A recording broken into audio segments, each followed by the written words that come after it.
চলতে শুরু করবে। আমরা সেই ট্রেনটি মিস করতে চাই না। আমরা এই ট্রেনের প্রথম শ্রেণীর যাত্রী হিসাবে উঠে আমাদের গন্তব্যে পৌঁছাতে চাই।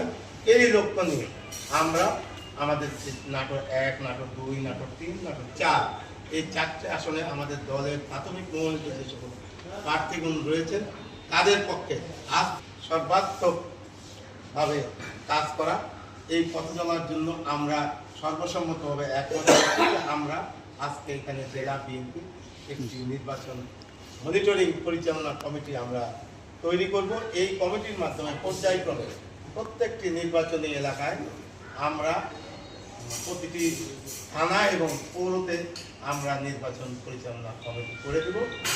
অবশ্যই সেটা যারা আমাদের দলের মনোনীত প্রার্থী আছে তাদের সঙ্গে আলোচনা সাপেক্ষে, কারণ যারা প্রার্থী রয়েছেন তারাই বুঝবেন যে তাদের বিজয়ী হতে হলে কাকে কাকে কমিটিতে দরকার। আমরা তাদের মতামতকে অবশ্যই প্রাধান্য দেব। পাশাপাশি আমরা চেষ্টা করব দলের যারা নমিনেশন পেয়েছিলেন, পাননি, মনোনয়ন প্রত্যাশী ছিলেন তাদেরকে এবং তাদের অনুসারীদেরকে আমরা সর্বোচ্চ প্রাধান্য দিয়ে আমাদের এই নির্বাচনী কাজে সম্পৃক্ত করার চেষ্টা করব। এই লক্ষ্যেই আজকে আলোচনা। আপনাদেরকে একটু পরেই জানিয়ে দেওয়া হবে যে আমাদের নির্বাচন পরিচালনা কমিটির কে সভাপতি, সেক্রেটারি অথবা কনভেনিং কমিটি হলে কে আহ্বায়ক আর কে সদস্য সচিব হবে এটা ঘোষণা করবে। ইতিমধ্যে আমার আহ্বায়ক সাহেব আমাকে নির্দেশ দিয়েছেন যে আমাদের সাবেক জেলা বিএনপির সুযোগ্য আহ্বায়ক এবং নাটোর জেলা বিএনপির দীর্ঘদিনের সাধারণ সম্পাদকের দায়িত্ব পালনকারী আমাদের অনঙ্গী বক্তা, আমাদের শ্রদ্ধেয় নেতা, তারা নির্যাতিত এবং আওয়ামী লীগের সন্ত্রাসীদের দ্বারা নির্যাতিত হয়ে মৃত্যুর মুখ থেকে ফিরে আসা নেতা শহীদুল ইসলাম বাচ্চু সাহেব আজকে কমিটি এখন ঘোষণা করবে।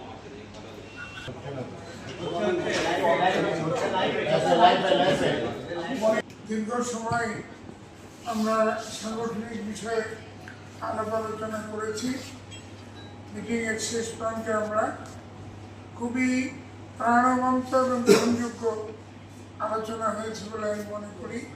সেই আলোচনার নিরিখে জেলা থেকে গোটা ডিস্ট্রিক্টের যে সমস্ত সংসদীয় এলাকা আছে এই নির্বাচনগুলো যাতে পর্যবেক্ষণ এবং যেটাকে আমরা বলে থাকি মনিটরিং পরিচালনা যেটাই বলেন না কেন, সেটা যেন জেলা বিএনপির পক্ষ থেকে যে কমিটি করা হবে সেই কমিটি করবেন এবং অবশ্যই সেই